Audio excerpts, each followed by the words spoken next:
Surat special operation group એસઓજીએ નકલી પનીર સામે મોટી કાર્યવાહી કરી. સુરતના પાંડેસરામાં 1400 કિલો નકલી પનીર જપ્ત. એસઓજીએ ઔદ્યોગિક રસાયણોના ખતરનાક ઉપયોગનો આરોપ લગાવ્યો. પૂર્ણશંકર શર્મા સામે કેસ દાખલ. હવે સફેદ ખોરાકથી સાવધાન રહેજો. જો તમને સફેદ પનીર મળશે તો તમને સ્મશાનમાં જવાનો વારો આવશે. સુરતના પાંડેસરા વિસ્તારમાંથી જપ્ત કરાયેલા આશરે 1400 કિલો શંકાસ્પદ પનીરના નમૂનાઓનો લેબ રિપોર્ટ ચોંકાવનારો છે. સુરત સ્પેશિયલ ઓપરેશન ગ્રુપ અને સુરત મ્યુનિસિપલ કોર્પોરેશનના ફૂડ વિભાગે પનીરને ઉચ્ચ ગુણવત્તાવાળા જાહેર કર્યા છે.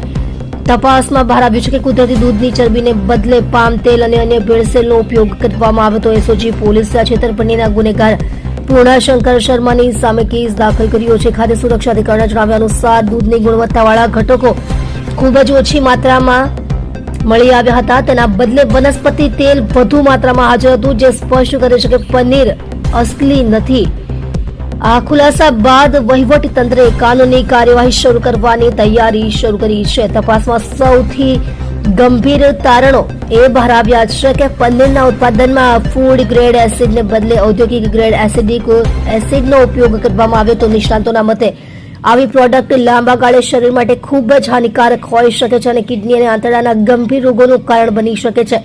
આ નકલી પનીર બનાવવાની પ્રક્રિયામાં પામ તેલ, દૂધ પાવડર અને પાણીનું મિશ્રણ સામેલ હતું, જે પછી મશીન પનીર ચીઝ જેવા આકારમાં બનાવવામાં આવતું હતું, કારણ કે તે વાસ્તવિક પનીર જેવું જ દેખાતું હતું.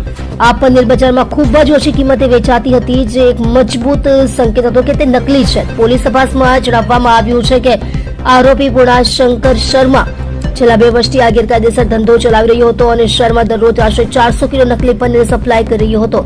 હવે મ્યુનિસિપલ કોર્પોરેશન આ પનીર ખરીદનાર ડેરીઓ અને હોટલો સામે પણ કાર્યવાહી કરશે, જેથી ખાતરી કરી શકાય કે આવી ખતરનાક ખાદ્ય પ્રોડક્ટ્સ ફરીથી બજારમાં ન આવે.